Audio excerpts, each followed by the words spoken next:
आम आदमी पार्टी गुजरात विधानसभा चुनाव में शिक्षा के मुद्दे को बढ़ चढ़कर उछाल रही है ताकि प्रदेश में शिक्षा का स्तर अच्छा किया जा सके। इस मामले गुजरात आम आदमी पार्टी के प्रदेश अध्यक्ष गोपाल इटालिया ने वीएनएम टीवी से खास बातचीत की। जैसे कि हम सब जानते हैं कि शिक्षा किसी भी समाज, किसी भी व्यक्ति और किसी भी देश की प्रगति की बुनियाद होती है। अगर किसी समाज को, किसी देश को आगे बढ़ना है तो उस देश को या उस समाज को अपनी शिक्षा व्यवस्था को ठीक करना होगा। हमारा यह दुर्भाग्य रहा है पूरे देश में कि आज तक सभी राजनीतिक पार्टियों ने, राजनीतिक नेताओं ने, किसी ने भी शिक्षा के ऊपर इतना ध्यान नहीं दिया और इसलिए शिक्षा का हाल बहुत बुरा है पूरे देश में। आज अगर स्कूल की कंडीशन देखें, शिक्षा के क्षेत्र में कमियां देखें तो हमें बड़ा दुख होता है कि स्कूल को इस देश में बहुत नज़रअंदाज किया गया है।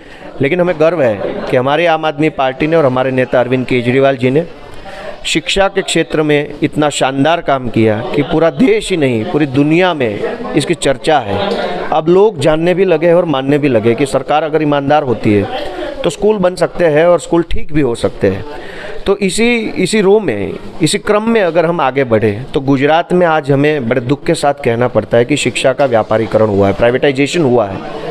सभी बीजेपी और कांग्रेस के नेताओं ने अपने अपने स्कूल खोल लिए और इसी कारण से सरकारी स्कूल बर्बाद हो चुके हैं, सरकारी स्कूल बंद हो चुके हैं। सरकारी स्कूल में टीचर्स नहीं है, क्लासरूम्स नहीं है, ब्लैक बोर्ड नहीं है, वाइट बोर्ड नहीं है, कंप्यूटर नहीं है, कुछ नहीं है। क्योंकि अगर सरकारी स्कूल ठीक हो जाएगा तो फिर बीजेपी के नेताओं के स्कूल में कौन पढ़ेगा।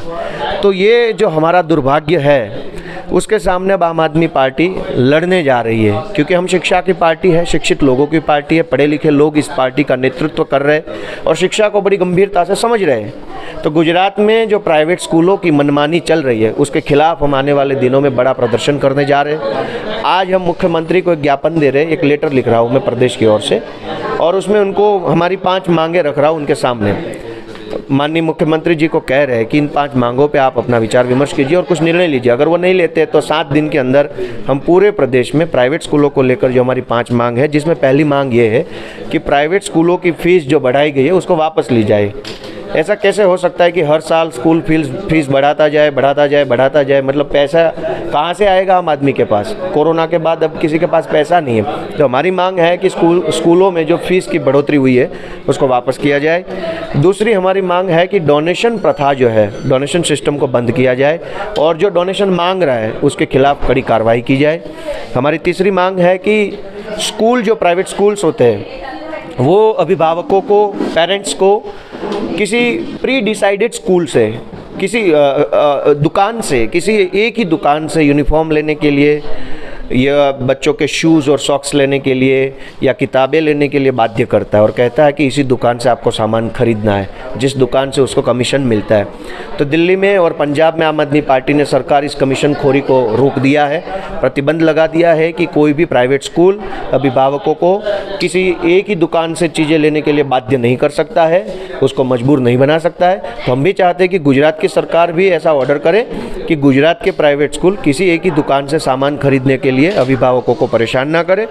चौथी हमारी मांग है कि प्राइवेट स्कूल के जो टीचर्स होते हैं और अन्य एकेडमिक स्टाफ जो होते हैं उनका आर्थिक शोषण हो रहा है, उनको अपने काम के हिसाब से पूरी सैलरी दी जाए, उनका शोषण बंद किया जाए।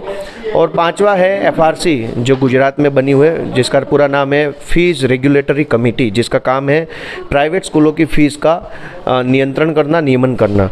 लेकिन उनके अंदर सरकार के, बीजेपी के लोग सारे घुसे हुए हैं, सरकार के अफसर सारे घुसे हुए, लेकिन पेरेंट्स का कोई रिप्रेजेंटेटिव उसके अंदर नहीं है। हमारी मांग है कि एफआरसी कमेटी में पेरेंट्स के रिप्रेजेंटेटिव को जोड़ा जाए और जो पूरी कमेटी है उसके अंदर 3 या 4 पेरेंट्स प्रतिनिधि भी हो। तो ये 5 हमारी मांग जो है हमने रखी है आज प्रेस कॉन्फ्रेंस के माध्यम से। ये लेटर हम भेजेंगे सीएम साहब को और आने वाले 7 दिनों में अगर इस मांग के ऊपर कोई विचार विमर्श नहीं किया गया तो हम पूरे प्रदेश में जिला स्तर से लेकर प्रदेश स्तर तक कार्यक्रम करेंगे। लोकतांत्रिक तरीके से हम हमारी मांग को रखेंगे, रोड पे आएंगे, जो करना होगा वो करेंगे, लेकिन गुजरात की जनता के लिए लड़ेंगे।